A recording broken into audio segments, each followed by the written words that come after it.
1995 riders at the line getting set for the start of Moto number 2. There goes the gate. Damon Bradshaw right there with another pretty good start. Gets pushed wide. They'll look like Emig up the inside and Jeremy McGrath with that hole shot he wanted. Jeremy McGrath said he was going to ride tougher in Moto number 2, and right now he is out in front, but you got to believe that Emig is going to have a no-holds-barred riding style here in Moto number 2, and he is really going to put the pressure on McGrath. Look at Emig going to work up the inside. Oh, man. Handlebar to handlebar. Man, look at Emig. He gets down low. It's a drag race as they come up the hill. McGrath to the inside. Emig outside. McGrath squirts back into the lead, but Jeff Emig is hot on his tail. What a first lap.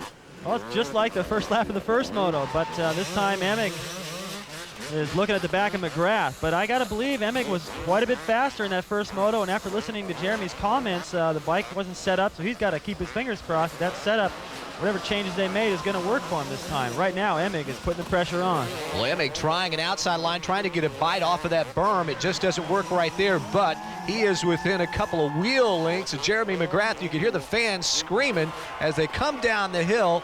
Look at Jeremy to the inside, just does a great job protecting his line. Right, David? Well, he's pretty good at that. And I know that Jeremy is the kind of guy that could regroup and go back out and win the second moto. He reminds me of Rick Johnson in that respect, that he could look like he's not having a very good day and still come away with an overall win. So right here, the pressure's all on Emig to try to get past him. Oh, especially when you look at points. Emig made up 3 points in Moto number 1, but right now, that all that work he did in Moto number 1 has gone away, and he's 3 points behind, back to where he started the day at this position right now. Well, he's trying his hardest, and they came over that tunnel jump. Emig just flew it. He jumped all the way to the flat, landed right next to Jeremy, but there wasn't a good place to try to make a pass. However, it was a good place to try to put the pressure on Jeremy to let him know that he's not going to just sit back there. Right in front of Dobb. Right in front of Dobb. Privateer tried to square it. That wasn't a very good idea, not in the first lap when there's a lot of traffic. James Dobb kept getting the worst end of that, but he was able to continue. Look at the hoop having some problems getting set up there for actually several riders. There must be a bad rut form at the entrance to the whoop section, causing them a problem. There is. You can see a lot of guys try to cut inside of it, and what you want to do is get through that corner clean so you can get a good run at that first jump, because if you don't get the right timing in those first 2 or 3 bumps, you're messed up all the way through there. And I noticed Kudrowski and Bradshaw were pretty far back in the pack again. They were looking for a better start here in Moto number 2 after they tangled on the opening lap of Moto number 1, but they've got a lot of work to do. I thought Bradshaw was going to get the hole shot there for a minute, but as you pointed out on the start, he got pushed wide. These two guys battling for the lead, battling for the points championship, and Jeff Emig, who won Moto number 1, now tries, oh man, I thought he was going off the track right there with that jump, and look at that, the front wheel pops up, David. Whew. Well, he's tucked in. He's got his butt so far to the back of the seat. The front end gets light, and he just hooked up right there a little bit more than I think he had anticipated, and almost lost it. But, you know, he's putting the pressure on Jeremy. I know Jeremy's trying to go out and ride these first few laps hard and discourage him, or maybe break his spirit, but it's not working. Emig's right there. Not letting McGrath breathe, really, actually. McGrath, a little bit of breathing room here, but Jeremy's in the driver's seat. He's got a great points lead, 30 points. That's more than one moto. There you see Emig go for the tearaway. You hear the fans once again, but Jeremy has the lead right now, and he can pretty much dictate what happens, can't he? Well, he can to an extent. I mean, he's in the lead here. He's in the overall position, even though he kind of rode a little bit lazy in the first moto. And he has a big points lead, but motocross, you never know. I mean, it doesn't have to be at the race. It could be practicing during the week. Something can go wrong, and that's it. The titles belongs to Jeff Emig. So right here, Emig's doing the right thing. Just keep the pressure on Jeremy and force him to do what he's been doing all year. Your luck's got to change sometime. Well, you know, we hadn't mentioned it yet, but it is raining. You can see it on that last couple of shots, and the track hasn't gotten exceptionally muddy yet, but it could get slicker as this rain continues to come down, and being out in front, that's what you want to be. Right. Well, you can see those shiny spots in the dirt, not so much right through here, but in some of those fast sweepers and through the trees where they just were. Wherever that dirt's a little bit shiny, as soon as the rain gets on there and it gets wet, that gets really slick. It's like riding on ice. So these guys are going to try to stay in berms and stay in that loam where they can hook up better. Right now, McGrath looks like he is hooked up, if I could use stock car lingo. He is starting to put a little distance on Jeff Emig, and that's got to really knock his confidence down a little bit, because Emig we can see he's riding his heart out as hard as he can, and Jeremy, being very smooth up front, is starting to pull. Oh, and look at that. Emig coming down the hill, crashes hard. Oh. Well, he's stunned pretty bad right there. I don't think he thought there was a problem. We're going to get another look at it. Everything looks fine right here to me. I think that's see that hard pack when that gets wet, it gets really slick, and when he landed under full power, the bike was leaned over, the back end slid out from underneath him, and it just high-sided, kind of a freak deal. I think it caught him completely by surprise. He's stunned, and I don't think that felt too good. He took a hard lick. Well, Emig trying to shake the cobwebs out after crashing there, and that not only hurts him physically, but probably mentally too. As you take a look at the top 10 on our Honda field summary, McGrath is leading it, Lewis is second, Emig has dropped back to third. Hey, I got a great idea. What? We're going to take all your Honda riding tips from this year. We're going to make a home video, and we're going to become millionaires. Well, maybe. Hey, Damon Bradshaw is showing some stuff. He is in the 4th spot. He got off to a pretty good start. Remember how he and Kedrowski tangled in Moto #1. They were actually hooked together, united as one for a little bit. I think it's in Damon's best interest to stay clear of Kedrowski unless he wants to go down again. Kedrowski crashing a lot this year. He's fast when he's on 2 wheels, but he's been fairly inconsistent. And I'm glad to see Damon up front. I know a lot of the top guys aren't out there. It might be one of the reasons why, but Damon, like I said, he's got the speed, but he's had a lot of bad luck himself, getting involved in everyone else's problems. But I love watching this kid ride. I always have. I watched him ride many bikes. He rode a lot at my racetrack in Virginia at Lake Sugar Tree, and one of his first, I think maybe it was his first national win there, both motos, convincingly. And it was a big shock to the motocross industry when he decided to retire, and I think one of those reasons was some of the fun was gone, and I hope that all this luck he's had so far in his comeback hasn't put him back in that same frame of mind. Hopefully he'll stay after it and come back next season and apply what he's learned. Now we look back at a battle for second place. You remember how Emig had crashed, and Kyle Lewis had gotten around him and taken over the second spot. Well, Jeff has shaken off the effects of that head plant he did, and he is now hot on the tail of Kyle Lewis, trying to move back into second place. But while all this is going on, Jeremy McGrath has basically checked out. So Emig now right on the rear wheel of Kyle Lewis as he's looking for a line. There he might try something a little different. No, it doesn't work. It doesn't pan out for him.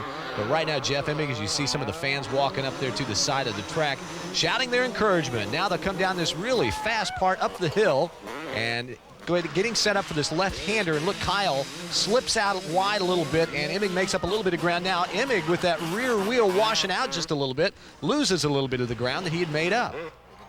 Emig's, I think, faster than Lewis, but Lewis is going fast enough here to make it tough. I mean, Emig's going to have to get creative and find a way around him, and if he doesn't, Bradshaw's right there, moves to the inside. That was pretty much planned ahead. He drifted out wide under those trees and got a good drive off that berm.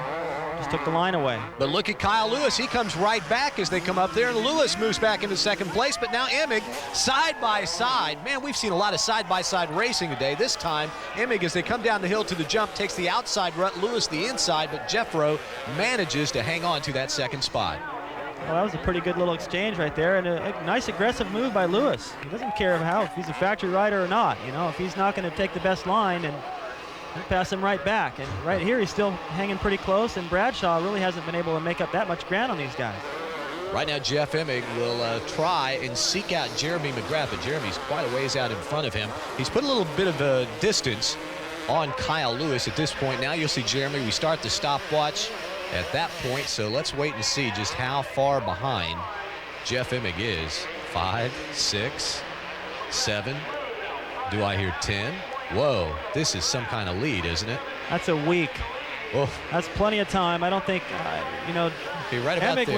was quite a bit faster than Jeremy in the first moto, but Jeremy seems determined to go ahead and collect that second moto win and the overall. And I think it'd be tough for Emig to recover from that crash and ride as good as he did in the first moto. And that's too much of a distance to make up. Hey, look at this. Damon Bradshaw catching Kyle Lewis. This is for the third spot. You talked about seeing Damon, talked about him riding at Lake Sugar Tree. I remember that was the first time I saw him. I guess it was his rookie year down there. And I was quite impressed then. What was he? He was like 16, 17 years old, something like that? Barely old enough to be pro. Yeah, just barely. Yeah. He's just got a lot of finesse, a lot of throttle control, a lot of balance. You see right through that corner, he never even sat down. He stayed, Oh, man. that set up that pass. He just carried a lot more momentum around that corner before that and controlled the best line. And right here, wow, they get close. Damon looking over his shoulder and going, sorry about that. I didn't think you were that close to me, because he's just taking the line he wants. And Kyle Lewis is same thing he did to Emig. Once Emig got around, he was right there to make to repass him, and he almost did the same thing to Damon. But right now, Damon has got around Kyle, and Kyle settling into that 4th spot. Damon in 3rd, one of his best moto rides so far this year that we've seen him. We keep talking about how he's going to win a moto before the year's out, but man, he's fast running out of time. Yeah, well, speaking of fast, take a look at this guy. He's going to have to come around him, and I've seen Damon catch these guys. At the Budds Creek race, he was pretty well off the pace, and he caught the front runners, which consisted of Henry and LaRocco and Jeremy, of course. Greg Albertine, I think, was in there. He caught those guys, but he didn't have the fitness once he got there to do anything about it. And so he has the confidence. He knows he can go fast, but he's going to have to get in better shape so he can do it all, the whole moto. Well, right now, Jeremy McGrath has his way as he is atop the leaderboard as you take a look at our Honda Field Summary. Back with more after this. Welcome back to Washougal, and whatever adjustments McGrath and Skip Norfolk made on that bike seem to have worked, David. Well, it seems to. I know that makes a big difference. Not so much on a track like this, and I know Jeremy's versatile enough. He could probably race like a shopping cart and still go fast. Well, he's certainly going very fast right now. Whatever changes they made, the setup, they've hit it here in Moto number 2. And for more on shocks, setups, all that stuff, let's check in with Art. With us in one of the Suzuki trucks is Tom Kojima. He's the suspension man for Suzuki, and Roger DeCoster. Come on in the truck. Let's take a look at what a critical point that is redone every single week by Tom back at the shop before each race. And we're talking about, this is the rear suspension right now, the rear shock. These are the inside, the internals of a shock. And this piston and these washers are all assembled on this. One set of washers goes on this side of the piston, the other set comes on the other side of the piston. And the goal is to travel through these orifices and bend these washers in order to be able to go in or out. Now, depending on the track we go to, we want more damping or less damping, and that we adjust with the number of washers and the diameter of the washer. You're telling me that a washer this thin can make a significant difference on the feel of the shock? If you change the thickness by 1/10 of a millimeter, the rider will be able to feel it. How's the bike working? Well, the whole bike's working really well, except for I think the rear shock could be a little softer for going into the corners. It seems to kick a little. So. All right, Damon's complaining about it kicking going into the corners. So we have 2 adjustments, a high speed and a low speed. So I'm gonna back this off 2 clicks, which will keep it a little bit softer going into the corners. Also, if we have to slow down the rebound of the shock, I have an adjustment down here. So you're really controlling the amount of oil and the speed that the oil goes through back and forth. Right. And on a track like Washougal, which is a faster track, usually you want a little bit less damping than on a sand track like Southwick, for example, where there's not so much speed, but more deeper bumps. This track's pretty fast, and there's not that many places. There's maybe one place that's got a real hard landing. So here I like the bike a little softer, you know, basically front and rear, so I can feel the ground pretty good. Less damping, they want the soft shocks to move freer for today's round. Most of the work, of course, done before arriving at the track. Gentlemen? Thank you, Art. You know, David, in NASCAR, which I cover a lot, they've got shock dynos on their trucks, and they go through and check every shock and all the adjustments before they put them on. Maybe we'll see that next year. Oh, I think some of the teams are already looking into that. If they don't have it already, I know Honda was, and they, of course, use shock dynos all during the week. It's pretty sophisticated. Well, a little further back in the pack, Larry Brooks making his return. Remember, he ran in the top 5, Moto number 1, but he faded back to a 12th place finish. Let's check in with Art. Misfortune for Emig, slipping out on the backside, Skip. Now it's important for Jeremy to keep his pace. Yeah, you know, we have to take advantage of that misfortune on Emig's part, but it was fixing to be a great race. Those 2 guys were hammering on it hard from the beginning. I don't know if that little shower we had might have made things a little slick and might have lost the front end or something, but we're going to try to take advantage of it. And so far, Jeremy McGrath is doing just that. As we showed you that lead while ago with the stopwatch, it was somewhere around 17 to 18 seconds. McGrath continuing to hold the point here in Moto number 2 at Washougal. Check out the top 10 on our Honda Field Summary and pick out your favorite rider. We'll be back at Washougal right after this. Back at Washougal Motocross Park, Washougal, Washington. Art Ekman, David Bailey, and John Kernan watching Jeremy McGrath. The final lap as he gets by to take the white flag. And the way things are stacked up right now, if Jeremy can hang on and win this moto, he'll take the overall. That means 5 overall victories this year out of 10 events. Pretty dominant. I don't know what it's going to... I thought this kid was an indoor rider and was blossoming into an outdoor rider. He blossomed completely this season, and I really think it comes back to just being able to ride with more confidence, and confidence in the fact that he knows he's in shape. Over the off season, he got in shape. That was the thing that everyone kind of was on his case about last year. He seemed to he was a good run up front. He had plenty of speed last year, but even at this race here, he was not even that rough, and he still faded. So this year, he's got the winning package. Got it all right now. Look at that as he's showing off here on the final lap to the fans, laying that bike over. Oh. You should, you should see what these guys do during the week. When they're out play riding and climbing cliffs and stuff you just ride right by, thinking, well, that's nowhere to ride. These guys jump up that stuff and do 180s, and that's where the knack-knacks get discovered and feed off and all that stuff. It's pretty impressive what these guys are able to do in a race situation, but it's nothing compared to what they do during the week. It's nothing compared to what they do to have fun, huh? Oh, it's amazing. And especially if you get these guys together. Sometimes they go out to the sand dunes or something and use paddle tires. They're jumping 140 feet. And, oh, man. When you do a knack-knack for 140 feet, that's one heck of a knack-knack. That's a knack-knack, knack-knack-knack. Knack-knack. Oh, look at that. There's the feed off. He's having a good time. The crowd's into it. And, it's kind of a boring moto, really. It's unfortunate that Emig went down. I think that was shaping up to be a great battle. Emig seemed to have more speed today, but doesn't matter. And what matters is Jeremy, if he can just keep it upright for the next couple of corners. Even if he doesn't, he's probably got time to pick it up and still win the moto. He's going to get the overall and the last lap. So what's he going to do to top that one move with the with both feet off the pegs? I think maybe get a hand off the handlebar too. You think? By that time, I think Wes McCoy of Team Honda would say, okay, that's all. There might be in the contract eventually to knock that stuff off, especially if anyone gets hurt.